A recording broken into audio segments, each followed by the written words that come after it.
to the Games and Social Justice Public Lecture Series. My name is Biz Nida, and I'll be your host for this afternoon's programming. I'd like to begin by acknowledging that we're meeting in person on UBC's Point Grey campus, which is located on the traditional, ancestral, and unceded territory of the Musqueam people. This programming today was very much inspired by my work in Indigenous studies, as I strove to find ways to connect the goals of truth and reconciliation with my research and teaching in popular media. I hope many of you will continue to attend this lecture series over the next 3 months to learn about how looking at the intersection of games and social justice can foster discourse on Indigenous sovereignty and self-determination. Today's programming is embedded in my 4th year Bachelor of Media Studies seminar and sponsored by the Popular Media for Social Change Research Excellence Cluster, otherwise known as the Pop Culture Cluster. The Pop Culture Cluster serves as an interdisciplinary hub for the evaluation of popular media and its impact in higher education and beyond, and seeks to identify the role of popular culture in illuminating and catalyzing social and political change.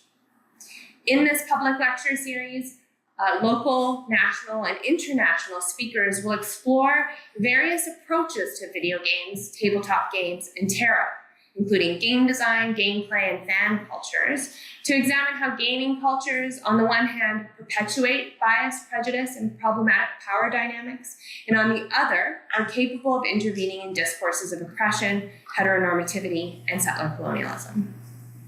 We have commissioned a local artist, Sarah Hang-Hartz, to live draw the events and provide a graphic recording of our time together. Her drawings will be projected in real time when possible, and we'll compile the graphics at the end of the series and host them on our website as another form of documentation. This series is generously co-sponsored in part by this Department of Central, Eastern, and Northern European Studies, the Waterloo Center for German Studies Canada, the UBC Comic Studies Cluster, the UBC Center for European Studies, and the Narratives Group in the UBC Center for Migration Studies. This work has also been partially supported by the iSodal Seed Grant in the Center for Teaching and Learning. I'd also like to express finally my sincere gratitude to my graduate student assistants, Sydney Line and Cal Smith, for the work that they are doing in order to support this series. I'm very excited to be beginning our lecture series with today's speakers. Claris Cyarron and Carina Kom are 2 local game developers and co-founders of 2 social justice-oriented games design studios in Vancouver. Together, they will set the tone for our lecture series that I hope will help us identify opportunities for future collaborations. Part of their presentations include their journeys to this work, so I'm going to let them introduce themselves. Please note that this event is being recorded, but the Q&A session of our programming today will not be published on our the final recording on our website. Okay, I'm going to let Claris take it from here. I'm going to pass you this little device, turn on this microphone, and check to make sure it's working. Thank you so much, Claris. Well, hello. All right. Here we are. Hello. Hello, everyone. It's lovely to be here. Thank you so much for coming out to hear me talk. I'm really excited to talk a little bit about my wild and wacky journey into game development, which began right here at this campus over a decade ago. First of all, my name is Claris Cyarron. I am the co-founder and creative director of Silverstring Media, which is a local game development studio and also has served for many years as a narrative consultancy as well. So when I started my career, the job title I had was narrative designer and a writer in games. And some examples of my work you can see back there. I'll come back to those in just a second.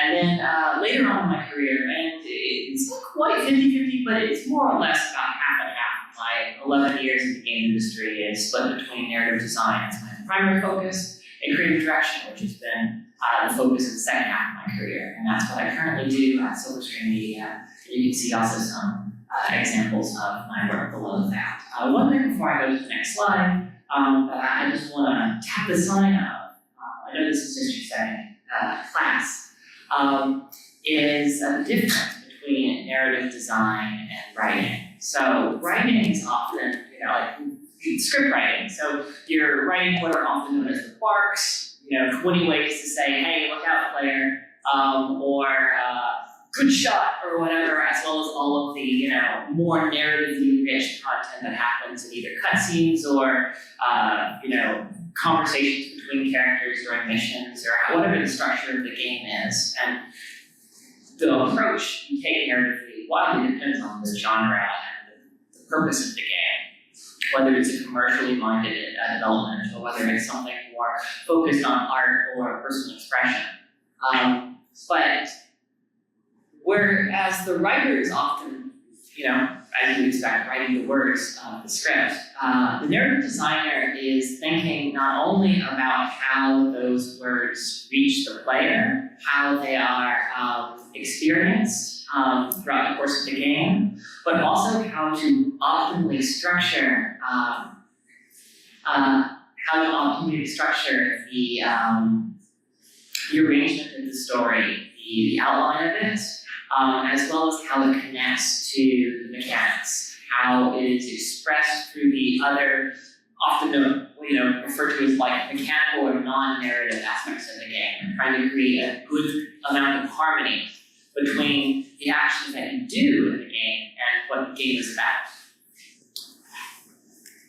Anyway, I started studying architecture here at UC campus many moons ago, back in 2006.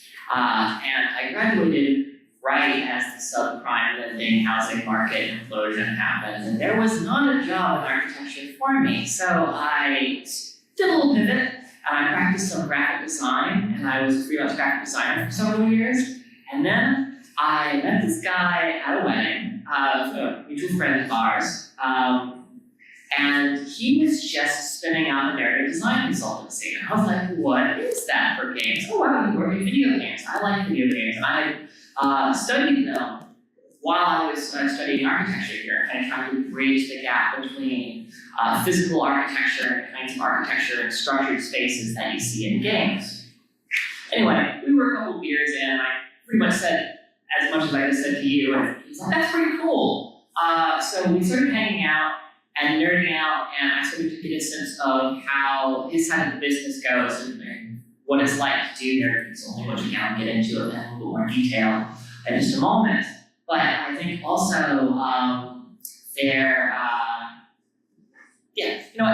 don't actually necessarily have a follow-up with that. But the point is that there was a time when I was kind of moving into games, but I wasn't exactly sure what I was going to do with games. I wasn't sure if this was a career shift. And so I was dabbling. In game jams. Has anyone here done a game jam before? A couple people? Cool. It's like a very short, you make a game in 24, 48 hours, a week or something. And then I also went to a bunch of game meetups. Some of which are still running. Shout outs for Full Indie and also Plus Game Dev Talks and we're fan. Good stuff. I was definitely a little bit transmedia too. And then also doing some games criticism. But eventually I landed my first, honest to goodness, contract in games, doing story workshopping for the game for the Necromancer, which is another locally made game here from Vancouver, way back in the day. It looks like this. It's kind of if like a classic roguelike dungeon crawler had a baby with DDR.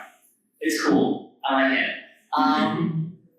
I don't actually know how much of the words I wrote in workshop on this ended up into the games because there were a lot of people coming and going in that part of the process, and you're never exactly sure when you're a consultant how much impact you're having both internally and kind of at the end product. But there are some games that I'll get to in just a second where I'm like, I wrote that, it's cool. In fact, probably the most popular game that I worked on is a little number called Celeste, also locally made by some devs here. I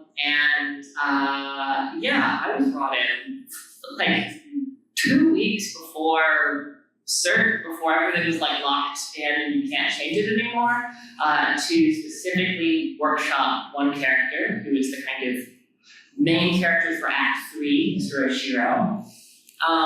There were some questions raised by playtesters about whether or not there were some stereotypes in his representation as a Asian business owner.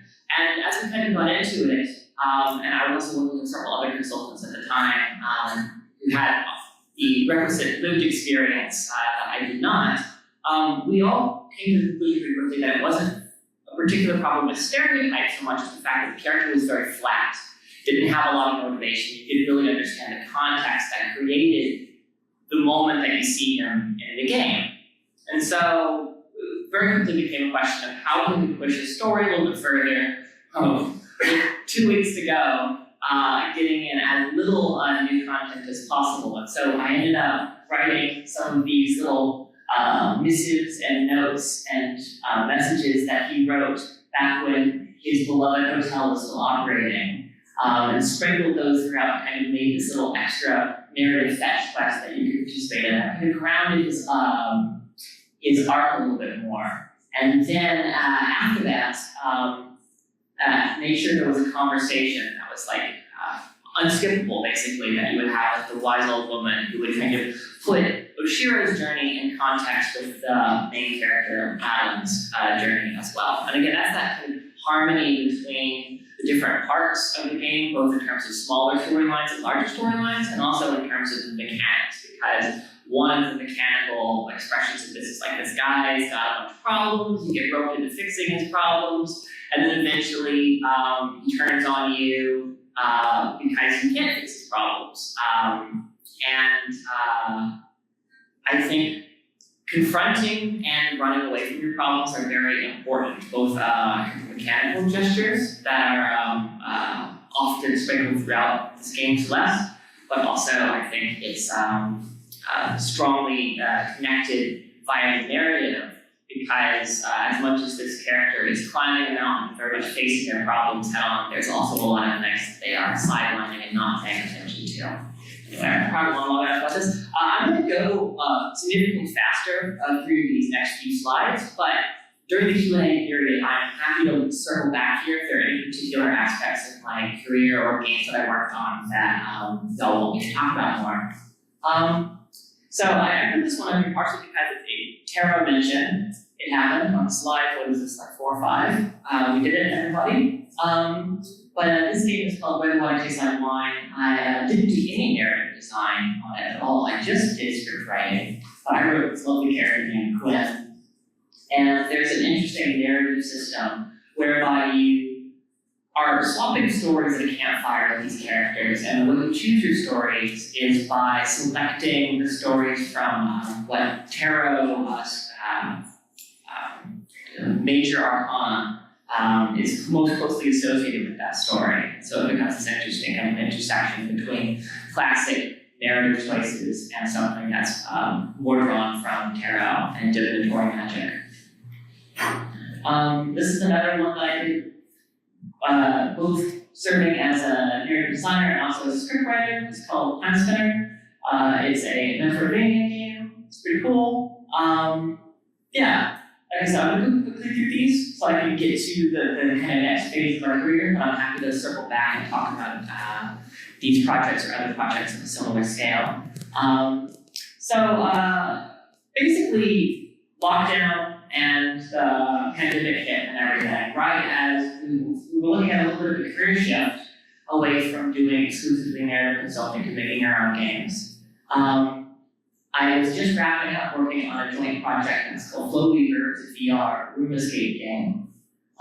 Doesn't quite translate to a flat screen experience, but the neatest thing about it is it's very early days in VR, and the assumption was that the player would be seated. So it's a room escape game where you use magic and pull yourself into different dimensions, but you were stuck in a chair, like literally tied to the chair, in the fiction basically, and you can't leave this central spot.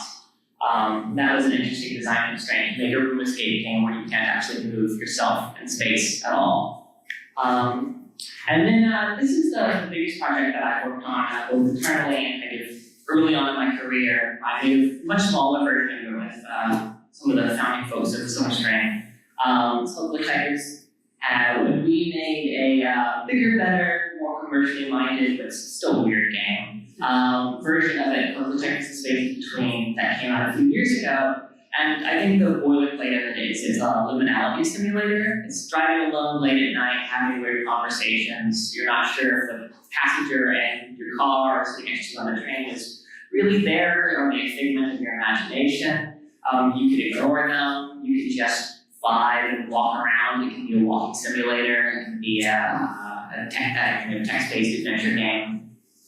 And it's very much just about kind of being in the spaces that games allow us to emulate. These are fairly mundane spaces like being in a car, but also using games to make them a little bit more magical, a little bit more heightened, to subvert expectations and to increase that sense of liminality. Yeah, some cool stuff that I might come back to later on. But the next segment I'm working on, I cannot actually tell you directly about because we are announcing at the end of this month. And this is a live stream, so it's secrets, but because you know how cool, I did want to show this a little bit and indicate that it might have something to do with witchy stuff and also gardening. And if you want to hear exactly about it when the information launches, you can go to our website, you can sign up for the newsletter.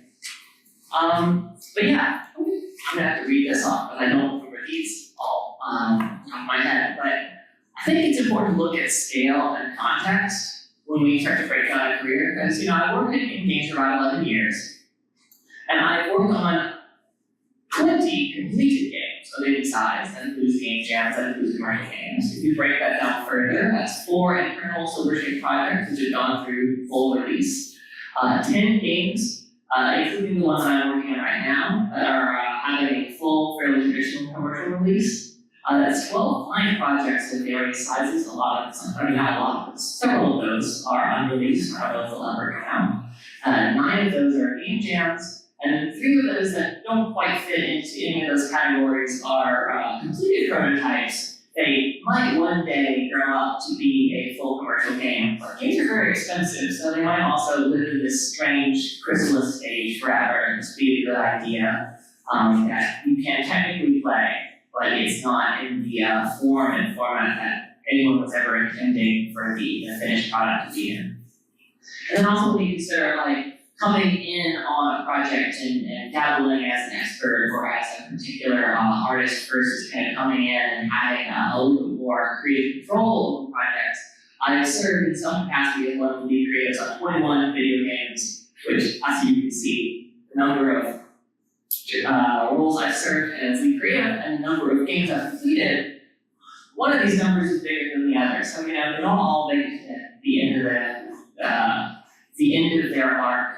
And I think one thing that I want to share that is a realization that I continue to come back to again and again in games, is that games isn't just a medium form. It's not just a format that we can enjoy entertainment or experience stories through. They're not just rules for us to play together with each other. It's also a thing that humans do. It's a way that our brains like to think. The act of play and the act of making a game, the more time I spend in this career, the more I realize that the act of making a game is itself an act of play. It is an act of kind of playful expression. And one thing that I'm really excited about with this class and the kind of description of the class is that prototyping and making small games is kind of a part of what you're looking at and not just analyzing games. Because I think it's very easy to look at games, especially AAA big, multi-billion-dollar enterprises, and think a game is this incredibly finished, incredibly polished thing. But the way you get to a game like that is a bunch of really broken, janky, very quick games that you make. And then you kind of start to cross-reference between them and you start to slap them together. But it's an absolute mess for most of the process. And it's only pretty much when you know exactly what you're going to make that it actually starts to look like a regimented, okay, we know all the things we're going to deliver. It's the march to the end. And that march can still be many years, especially if you're looking at something as large as, Grand Theft Auto, for example. But oftentimes a lot of the interesting ideas in the beginning part where most of the creative stuff happens is just a mess of writing things in Sharpie on playing cards and being like, this means X, and okay, cool, we all play basically a very bad version of the game that we're making, kind of squint and pretend. But that is such an important part of making games. I think it's an important part to also keep in mind that you can accomplish a lot at a really low fidelity and at a really fast-moving pace if you're willing to make something that doesn't necessarily look like a really fancy game, which, you can also just lean into making things look janky when they're finished too, which is a thing I'll get into just a second. This game is super cool. Yeah, I had a weird journey with games, and so I think I want to kind of distill some of the lessons I've learned into a couple of things that I feel like are fairly evergreen. Because I'm not necessarily saying, well, if you want to work in games, you should go and start getting an architecture degree from UBC. One thing to note is back when I started this career, most people didn't have degrees in this field either. That wasn't really a thing. And it's changed very rapidly that people were able to study this at university level. One thing that I think is still very useful is just having a vantage point outside of games. Obviously for me, it was architecture. Being able to come at that, be able to talk to other game developers and game designers about something that they weren't necessarily familiar with, see the medium, see the end result from a different perspective. It doesn't have to be a professional perspective. It could be your personal experience as an immigrant. It could be a hobby that you have that is entirely unrelated to games, but is kind of a little tangential. You could be like, really into fencing. And so you see all games, especially fighting games, from this lens of like how fencing and fighting actually works. And you're fascinated with the kind of meshing between the language and affordance of the fighting games and the reality of fencing structures or whatever. As soon as you kind of gain that extra little lens, your work starts to stand out both amongst your peers and also just in the game marketplace, which big caveat on the word marketplace, because it's very important to acknowledge that a lot of games, especially if you're looking at games as vehicles for social justice, are not necessarily commercially minded. But a couple other lessons real quick. Another one is, this is definitely from my writer to fix it days, it's always good to develop a personal sense of taste and kind of preference for ideas that are both very narratively interesting and also extremely scope efficient. As a narrative designer especially, your job is actually to fight for the things that are not always scope efficient. But you need to know when you want to fight on that hill, when you want to advocate. The story needs this extra mechanic. The story needs this extra moment, and not have that be your default approach. So if you can learn to kind of prioritize both interesting, narrative-rich, worldly choices, and also ones that don't blow up scope, you'll start to find the ways where you can kind of have your cake and eat it too. An idea that is scope efficient, but also really like narratively tasty, as my writers would say. If it makes you want to do the chef kiss or put the narrative in your mouth, then you're on the right track. Finally, and this I think is going to be something that I'm going to talk about a little bit more later, is definitely search for other creators who uplift you and uplift your fellows. Collaborate with them if you can. Game dev is not a solo sport as much as we make a big deal about indie auteurs who work in their basement, mortgage their house 5 times, and then release a game in 5 to 12 years. That's not generally how this works, and even those folks hire people like me because they've been working on the game for 12 years and they realize it's going to take them another 6 years if they want to give the writing and the narrative and the script as much love as they want to see it get. But they have to make the entire game and do all the art, and test it, and liaise with their fans, and sell the game, and go to events, and all the other things that they have to do. So at the end of the day, you're often going to be looking for people who you can trust to work with you. And the sooner you can throw yourself in that process, doing game jams, working together on assignments, sharing notes, the more comfortable that process gets of sharing game making with other people. It can be scary because, part of the joy of making your entire world and understanding how it all mechanically works and imagining the possibilities early on in the prototyping phase is, being a little daunting of this whole exercise. But as soon as you can kind of bring in other people and trust them to advocate for a particular aspect or to share that responsibility. I mean, the first person I started to work with was another writer and narrative designer. Lucas and I, we started Silverstring as two writers and narrative designers who could not code and could not draw. But we're like, hi, we're here to make video games. It took us a while to get to the point where we could make video games entirely all ourselves. But it's important to be able to find people who fill in those gaps in your skills and also who just can help intensify your work, even if you're just sharing ideas, sharing techniques and tools. And oftentimes, these connections that we make very quickly and surprisingly blow up into what the outside world refers to as scenes and art movements and stuff.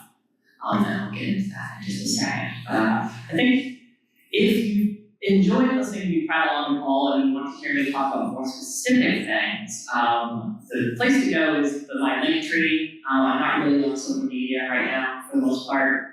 I do a Twitch stream on Fridays, just chill music. I don't really talk too much about game dev. But the one that I think would be the most interesting that kind of springboards from this idea of game scenes is checking out the talk I have on my link tree that's about the alt games movement. Now, to be fair, the alt games movement is a little old in the tooth. It started arguably around 2013, and is, I would say, definitely dead, but I don't know when it died. It died sometime this decade. People are still using the alt games hashtag on itch.io and stuff, so it's slow death. But for a time, it was really the locus for a lot of people who were making games that had very specific either social justice lens or a lens that was very non-commercial, or they just wanted to make a game that very much spoke to their lived experience and reality. And that doesn't necessarily have to be like my lived experience, as somebody who's highly marginalized. It could also be my lived experience as somebody who lives in New York City and loves it and sees New York City as this twisted pizza-fueled version of itself called Offbeat City. And you make 7 or 8 games of pizza-themed city madness. I'm talking about you, Cosmo D. All sorts of weird things can happen. But either the creators who kind of were part of the alt game scene have garnered enough fans and enough kind of recognition to be able to do their own weird things at this point, or these same trends have filtered very strongly back into the mainstream. And I think that when you look at the democratization of game making that happened a lot, that made alt games as a movement possible, you're looking at things like Blind, you're looking at things like Game Maker, you're looking at resources on how to use big engines like Unity and Unreal becoming more available for folks. And also the interest being very clear amongst the audience for games that are about small, very targeted personal experiences. This game, Venba, is beautiful, it's gorgeous. I highly recommend it. It's by a Canadian studio, not local, but still nationally local, called Design Games, and it mechanically is fantastic as far as the cooking minigame, but also the story. It's lit. It's very, very good, and again, it speaks to the recognition that I think came from things like alt games, people just making weird stuff that spoke to their lived experience on HIO, and then realizing that like there's actually enough in the market that you could spend 2 to 3 years on, sink a cool $1 million at least to make a game like this, and it will pay for itself. You might be able to make more after that. And that's a really exciting change that, again, isn't just something that happened because these people have always been around and put in the work in the art scene before. It's also the art scene changed the audience. And I think that's important to keep in mind is that like as these scenes come and go, and it's always cyclical. Not in terms of what these scenes are always talking about, but just, these moments where people are working together and then kind of drift apart. Certain parts of what made that scene interesting become commercially expected or find a niche in the more commercial market. And then other folks just go off and make weird things. And then you also see some folks who have a very commercial approach to games starting to keep in mind the social, cultural impacts of their game from a very early point on. So this is Balatro, which, okay, so actually, let's just say, 2 years ago, this was the Seamus Callahan Prize winner. So when I'm talking about old games, this is not old anymore. This is as mainstream as you can get without being like Grand Theft Auto. This was voted by its peers at GDC the best game of the year. Next year, Vimba, same, Seamus Callahan Prize winner. These are mainstream successes now. And my prediction for the Seamus Callahan winner this year is going to be Balatro. Everyone loves Balatro. Gambling! But as much as Local Funk made a game about poker, made a game about gambling tropes, and fit it into a different genre, he absolutely gave the thought of Balatro becoming a true gambling game. And as soon as it started to blow up, he very rightly thought of what happens after I die. Casinos start making Balatro slot machines, start making Balatro themed experiences, and even potentially having a very strong connection between people who can't legally gamble who play Balatro and people who legally gamble playing Balatro, the legal gambling game. And so as soon as the game kind of became a success, wrote into his will that it can never be used as a gambling conceit, never be used in a casino, etc. Those are also interesting things that have shifted, and something that I pointed out in the talk that I recommend y'all check out. You also see me with a little baby face, it's like way over 10 years ago. Is that some of the biggest early winners of the alt games movement went on to kind of decry and deny their success. A good example was Heartlife. When that dev won the Seamus Callahan Prize, it's kind of something here at this talk, but it wasn't intentional. Wrote spray painted on his stand the name of Howling Dogs, an even more alt, even more radical game, at least according to him, that he felt like deserved the recognition. And it is not that you have to actually decry your success, but just devs having a really principled stand as soon as they receive their success is a thing that I think also is fairly new, because for the longest time when devs received a huge amount of success, it's kind of like, what, me? What? This is happening? People like video games. Video games makes lots of money. Wow. And I think at this point, we all know that video games are an extremely mainstream media form. There are a ton of gamers out there. I think that it's important for creators to be aware of the power of gaming and gameplay, and how meme-like and addictive game-like ideas can be. And that it's important to try to have ownership of those ideas as much as you can, and also just be respectful and aware of how, again, touching back to that thing I said earlier, gaming is a thing that we do, it's not just a media form that we create. When you present these gamified ideas into the world, you're giving people other ideas.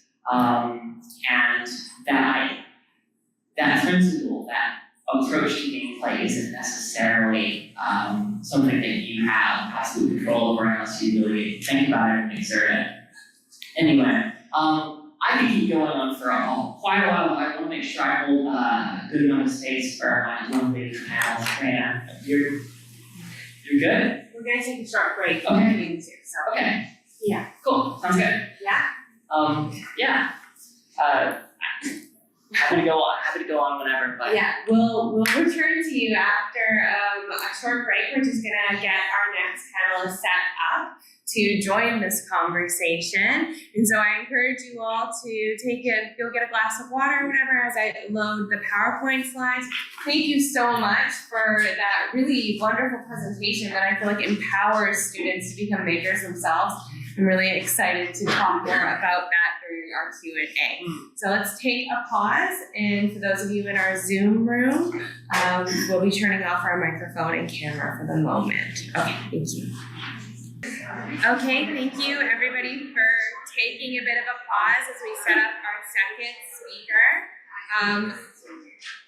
I'm grateful that Carina was able to find where we are located, which is not easy because of the construction on campus. Roads are blocked. I'm really grateful that you continue to endeavor despite the difficulties. So thank you so much, Carina, for joining us, and I'm going to pass this over to you. Claris also introduced herself. Sharing the screen. Okay, we're on track again. So I'm going to pass over the microphone to you. Thank you so much. Oh, thank you. This is such an honor and a privilege. Give yourself a pat on the back for taking this course, because when I joined the industry 17 years ago, this was not a thing at all. But it's becoming a thing, and that's very interesting. So I can't wait to hear your questions after this lots of content to go through. But why am I qualified to come here and speak to you? We don't know. So I'm Carina. I've spent the last 17 years of my career in video game development. I've been a speaker at various conferences, most recently East by Northwest, GDC, GDX, and several more coming up. I'm a consultant as well, as my day job, I'm a consultant as well, with teams in Toronto, Los Angeles, and Seattle. I started out at the very bottom. Anyone from Toronto here, by the way? No one from Toronto? Okay, well, Toronto is the city of Drake. I like rap, and Drake has a song that's, you start from the bottom, and now you're here.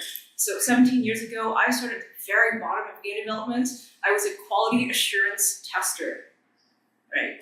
And, QA's very important role in the structure of video game development, but I started at the very bottom, and I'm here. So 17 years ago, that's where I started. And from this journey that you're about to see with me, I gained notable skills such as project and product management.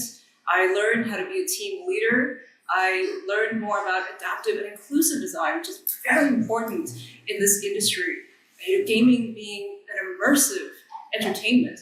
Unlike film or music, gaming is immersive. What does that mean? Being immersive, that means you're actually engaging, you're talking back to the entertainment, you're talking back to the computer, the system.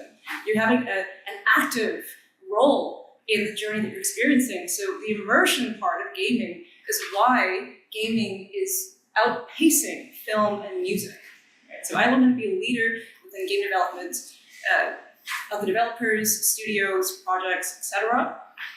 And the inclusive design part, we'll get into in a minute. I've learned how to do game pitching as well. This is exposing more of the game business side of things. If you think of like circa 1970s as Hollywood was coming up, and you think of like these big shot executives going to MGM studios and pitching the next Marvel movie. It's gonna have all the A-list actors and whatnot. The same premise happens for gaming, and we can see that when we think about Keanu Reeves coming into gaming. We can see it with Elon Musk putting his hat in the ring for gaming. So we can, if you think about Hollywood back in that time, gaming is a mirror of what's of that time. Okay. In my spare time, when I have spare time, I'm an event planner for underrepresented groups, women in games. One of them being one of them. I was a event planner for Big Sisters, and I really love working with my community for many of the same reasons that Claris and I are friends. Actually, we met circa 2018. Tech Regatta? woman in tech model. Yeah. So we've actually met before. We've been good friends since then, and with an industry that is big and small. In Canada, it could be bigger, but anyway, these relationships matter. So event planning and community building were very key to my heart as a philanthropist and someone who just wants to give back to the industry because it's given me so much as well. I like to have fun in my spare time, so when I'm not making video games, I'm not event planning, I'm also snowboarding, I'm boxing in the gym, I'm visiting my grandma, I really like to drink rum, so you gotta have fun in order to make fun happen. Okay, so that's a little bit about me. Currently, I am Chief Product Officer for a brand new game studio called Simply Sweet Games. We focus on premium casual games loved by all, but thoughtfully made for women and families in mind. Okay? That was a choice. Not only because I'm a woman and identify as a woman, but also because, as you will find out, gaming isn't always skewed towards women, even though 48% of gamers globally identify as women. But traditionally, gaming often focuses on sectors that are 18 to 34, male, a lot of shooters, a lot of fighters, even though 48% of the demographic are women. So that was very interesting to me. I thought that was a problem, a unique problem that we could solve. And by leveraging my skill set as being born a cisgendered woman, I thought we could solve this through Simply Sweet Games. So I've been in the industry for 17 years. In the past, I haven't shipped as many games as Claris has, but shipped about 12 commercially successful games in the universe of Halo Infinite, Battlefield, NHL. I don't know if you've heard some of the other games there, like Pot Farm and Death Bank and Racer One and many other games like that. So I come from not really the indie side of things. I came in from the other side, where I was more the AAA, the blockbuster studios like the Electronic Arts and the Microsofts and the Unity, the Eastside Games, the Skybox Labs. That's where I heralded from. So I saw a very different scale in video game development comparison to the indie life where I'm now working on a team of maybe 5 people. I have had experience managing up to 70, 80 people, being in projects where 300 people take 4 years to make a single game.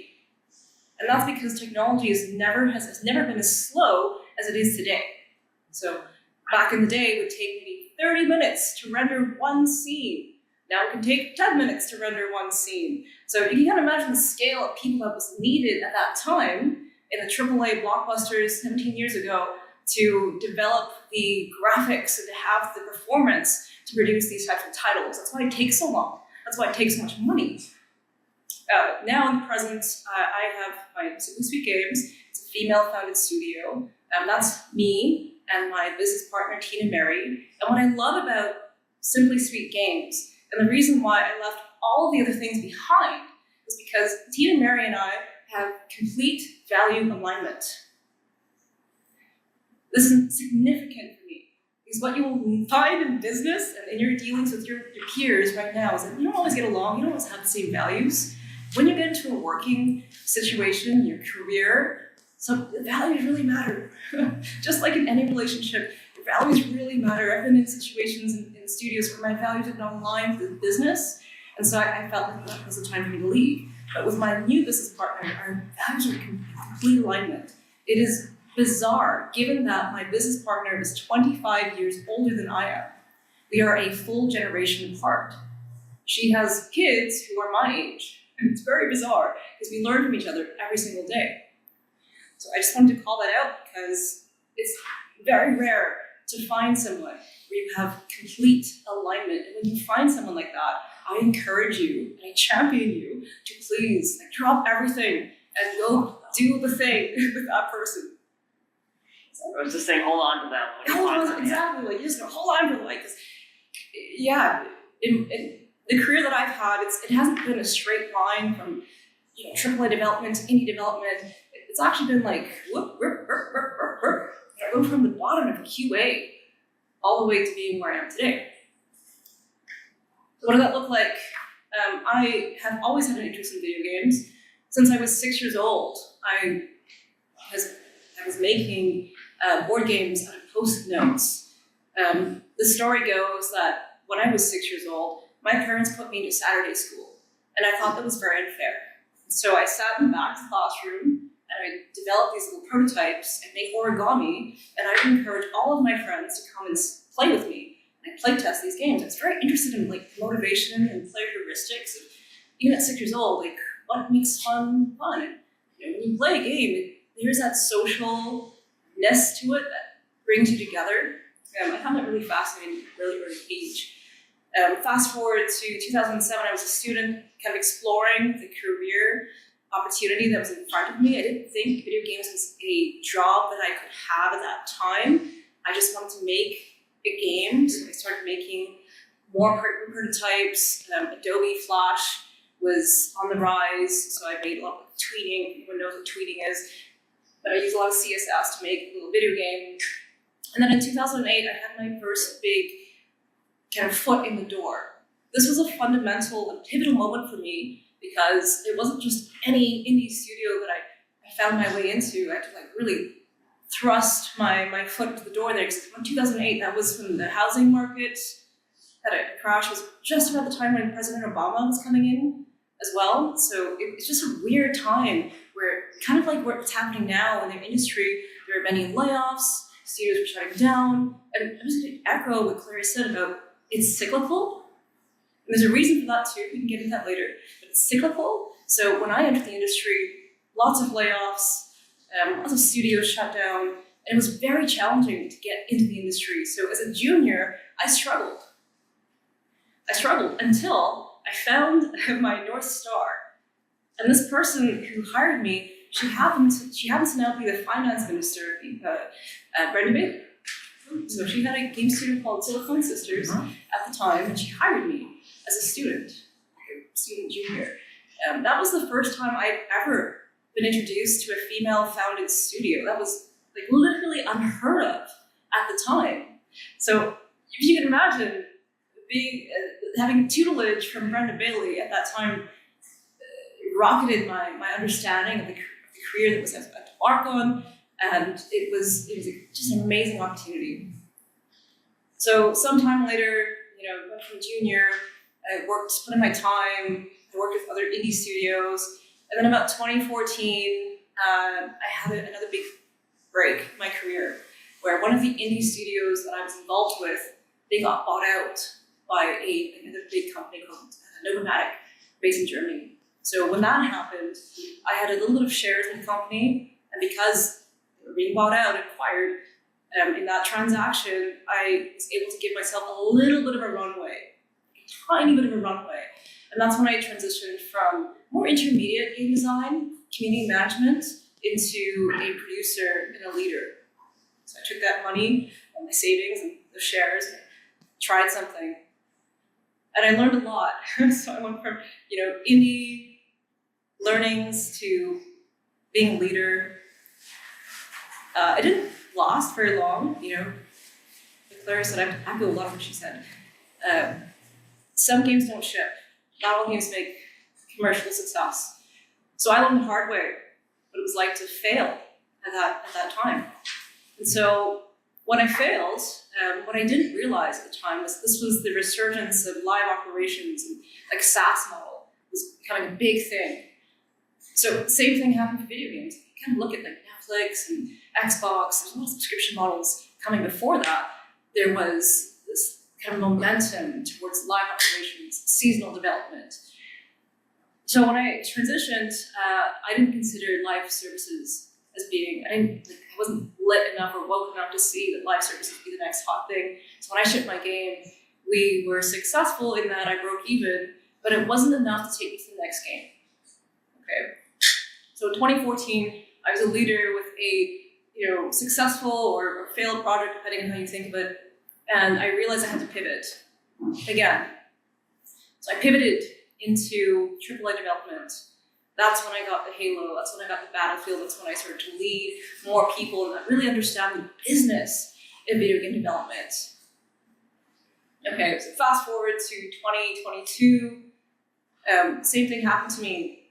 I had worked my tail off in AAA development, I learned a lot about electronic arts and had a great job there.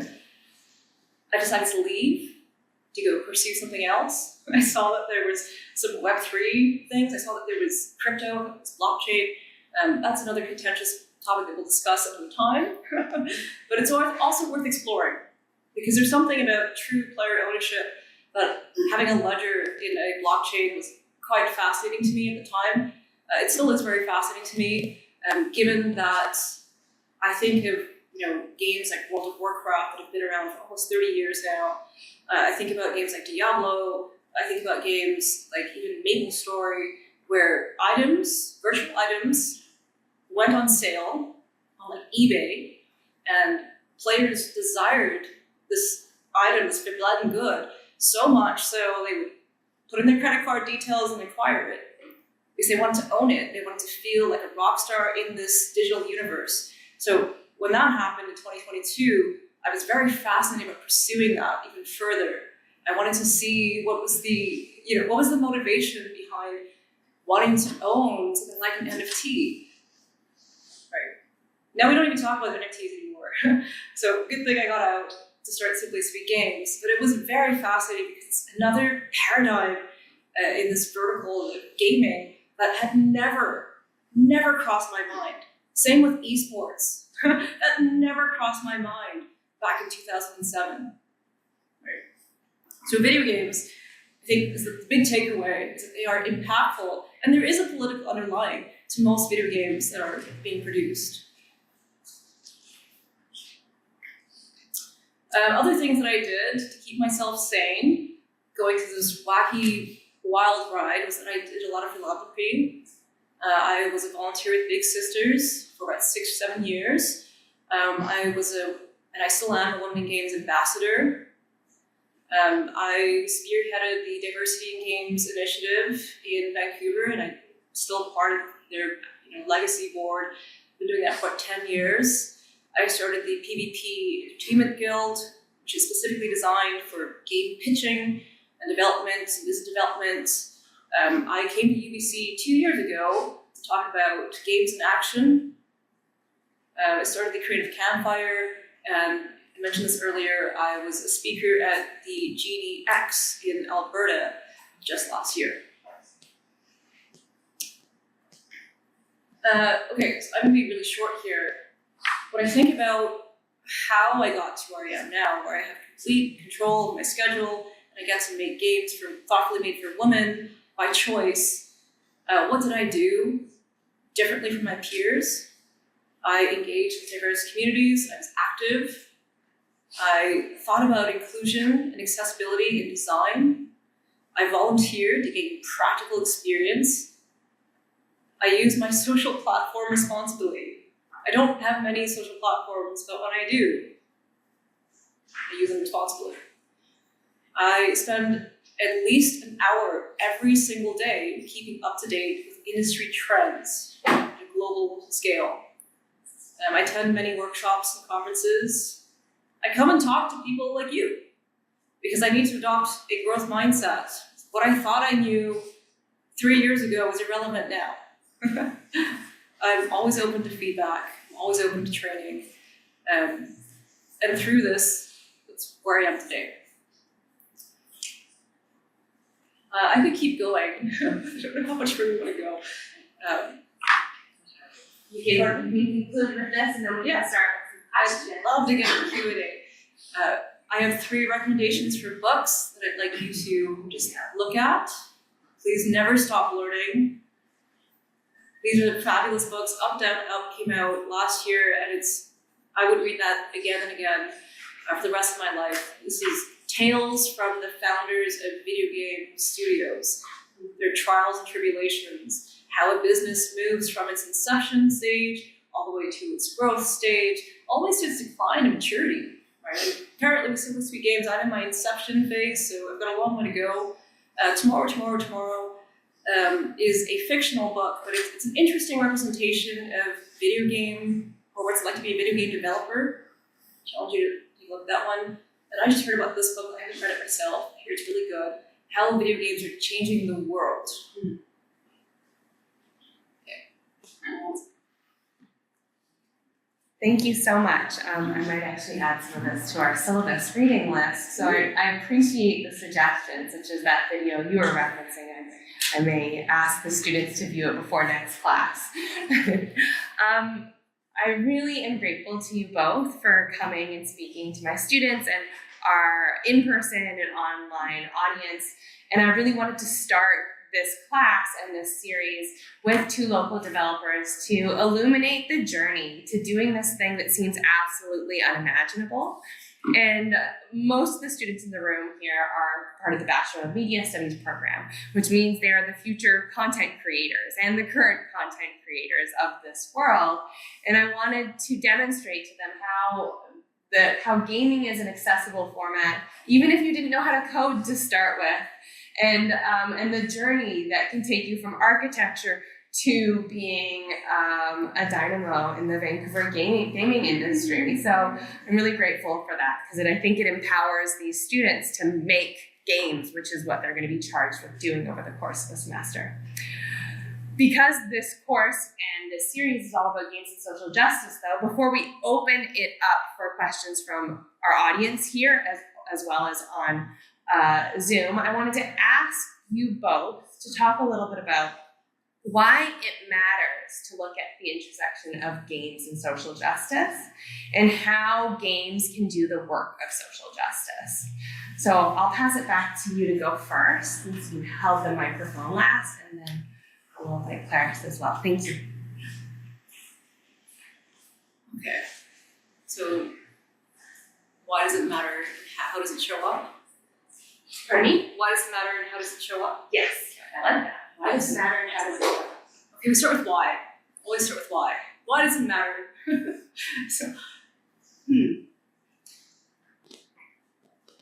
Oh, it matters so much when, take it back to the immersion of video games being that much more potent than film.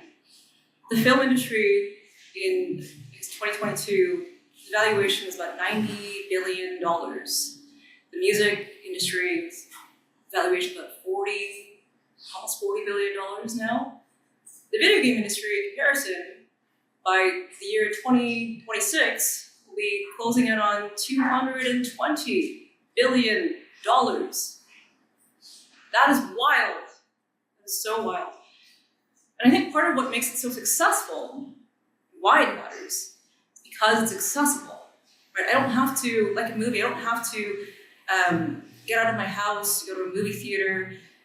If I'm in a wheelchair, that's less accessible for me. And now we have Netflix, okay, great. But the premise here being video game development is so accessible, where 60% or more of our population have access to a PC globally, and actually more have access to a mobile phone. Video games are the most accessible they have ever been, ever. And technology has never been as slow as it is today, so this matters because, and why, video games are an accessible way to tell stories. Just like you feel something, you see a good, freaking good movie, you listen to a song and you vibe with it, you feel the emotion, you can do the same thing with video games. And anyone can make a video game, not just us here on stage. Literally anyone can do this. My 9-year-old nephew can make a video game with the right tools. It is so easy to make a video game. It's also so easy to publish your own video game and get it onto the World Wide Web and have, I can make a game tomorrow and my cousin in Taiwan can play it next week. It is so accessible. So that's why I think for social justice this matters, particularly around the monetization for video games, which we'll get into. There's certainly the scale where a video game can cost you, it can be free, it can be 99 cents. And the other side of the scale, big AAA blockbusters, it's closing at $120, which is important and significant to note, because not everyone can afford to spend $120 in a video game. But there's a spectrum. How does it show up for social justice? Like I said earlier, I'm a woman in games. I'm visibly a minority, Asian and LGBT. This is a medium for me to tell a story, and I can connect with someone almost immediately. representation truly does matter. Like in the 1980s or so, when film was on the rise, you could see, this is actually a documentary on Netflix about this, I forget the name, but I'll remember it later. You can see that, not all men, but the men were the subject matter of all the films, and the women were just the side piece, just like the no-line, sexy kind of lady standing next to the fast car, right? And that had an impact on feminism. That had an impact on how we perceived women, how we objectified women, right? So the same thing can happen in video games, right? So that's how it shows up. Right. I mean, pass more thoughts too. That's good. I'm stuck on my desk here. Calculated mistake. All right. Why is the work of social justice important for games, and how do games show up in that work? Is that correct? Okay. So, why is it important?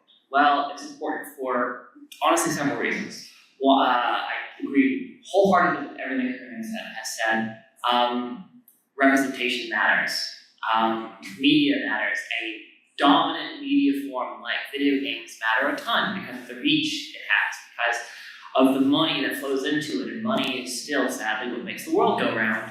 And I think that the democratization of game-making tools, especially that allow you to fully release a game online and let people buy it or play it for free or whatever on tools like itch.io, that has been huge for letting people tell their own individual stories, for us to start to both get a broader subset of people engaging with this media form and making within it, but also to touch on the interactivity angle that you also mentioned.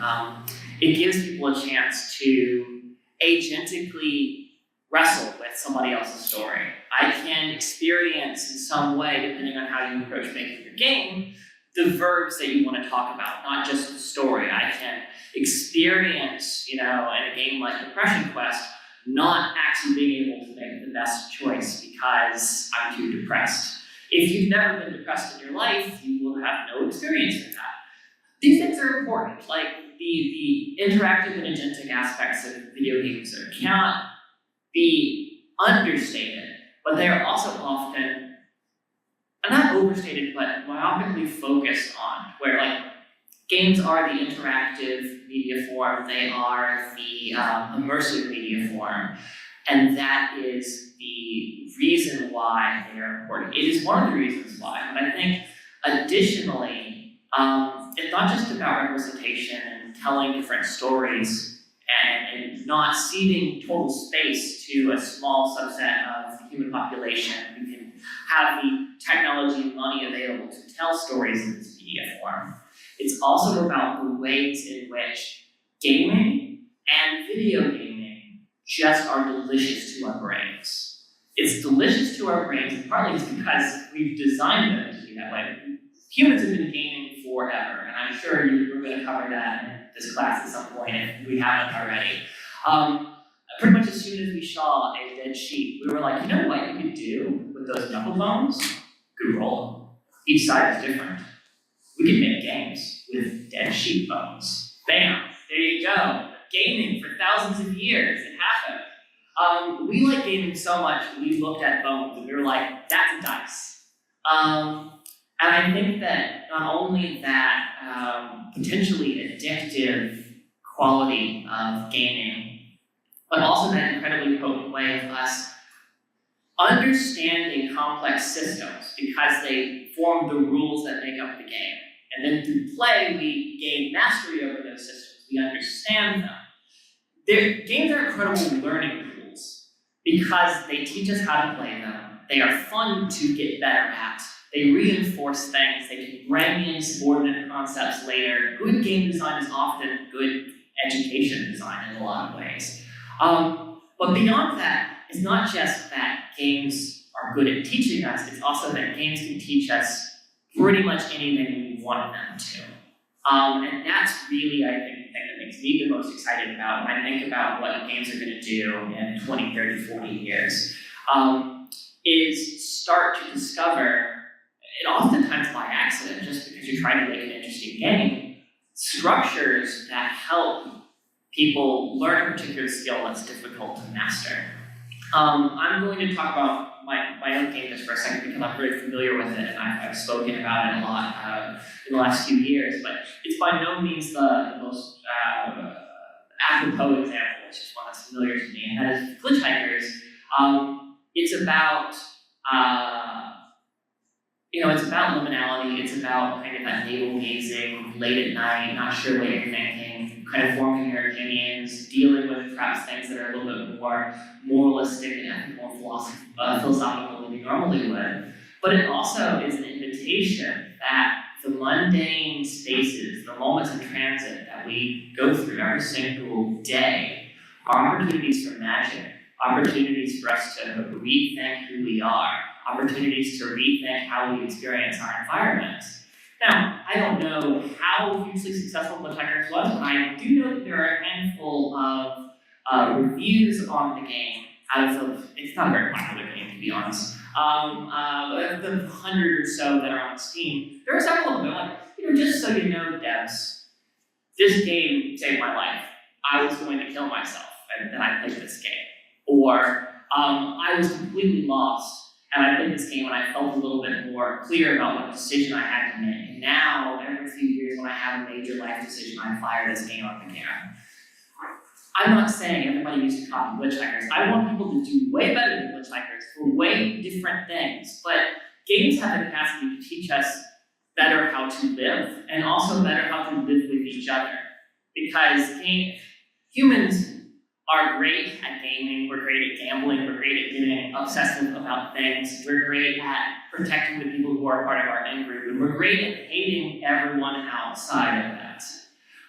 Games, by allowing us to play together, by creating big communities, things like World of Warcraft, allow us to bring other people into our in-group, which is helpful and disarming and transformative and expressive in all the good ways that you would want.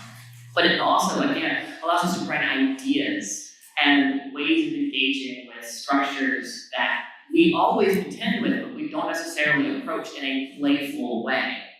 And I think that that's maybe not even just why games are important, but that's why games are magical. Why games have a potentially magical way of interceding in these seemingly intractable issues we have as humans about treating each other fairly, of recognizing injustice, of creating and imagining a more just and equitable world.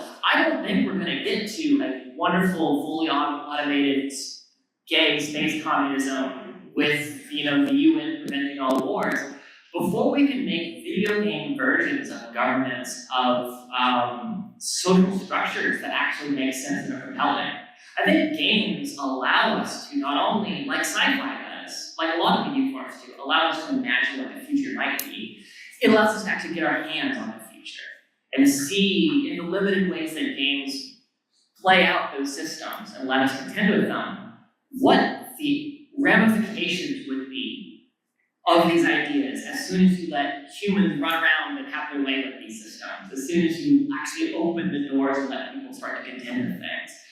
And so often when you get utopian thinking, it's like, we just need to do X, or we just need to read this book that's about how hard it is to have a utopia. And all those are great, all those have value, but I think the next step is actually getting people's hands on utopian and dystopian projects and ask them to contend with them.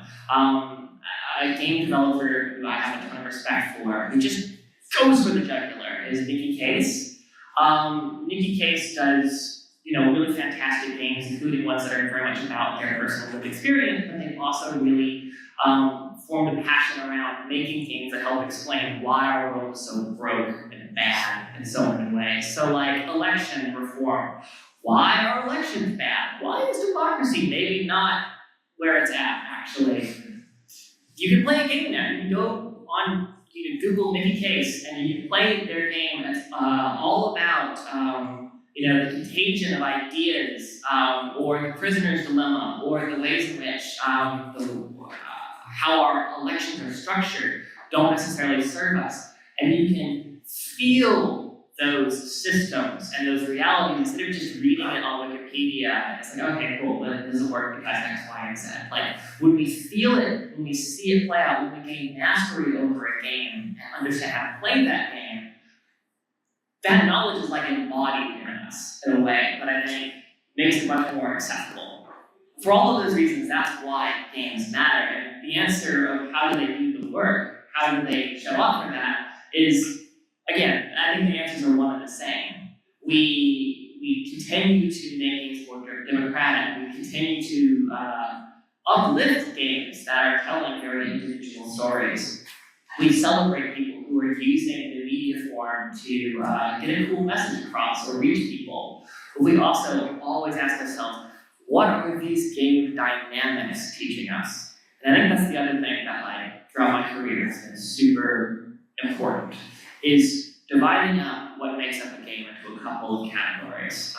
There's this thing called the MDA framework, and I actually take issue with a lot of it, but I think the M, the D, and the A all together are really useful. M is mechanics. That's the shit you do in a game. It's, when you use a sniper rifle in Call of Duty, it's more accurate at long range, and you use a pistol at shorter range, and you have X number of health points, and when the screen starts getting red, you're almost dead. Those are all mechanics. Those are all ways in which we contend with the rules of the game.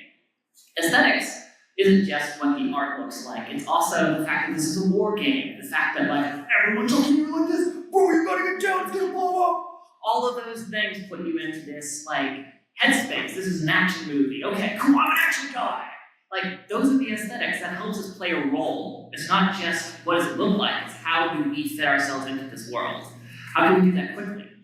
And finally, the most important thing is the dynamics. And the dynamics emerge from the interplay between the mechanics, the aesthetics, and that pesky human player who's going to do whatever wacky things their little mind can think of. And when you get all these things working together, these dynamics, that's the real shit. Because if you have a really good game that has a really interesting story and well-chosen mechanics, the dynamics will be about the story. And they will teach you real things about real life, how war shakes out, how people survive trauma, how they get over a major breakup, how their space shifts when they go through trauma, all the real shit of life.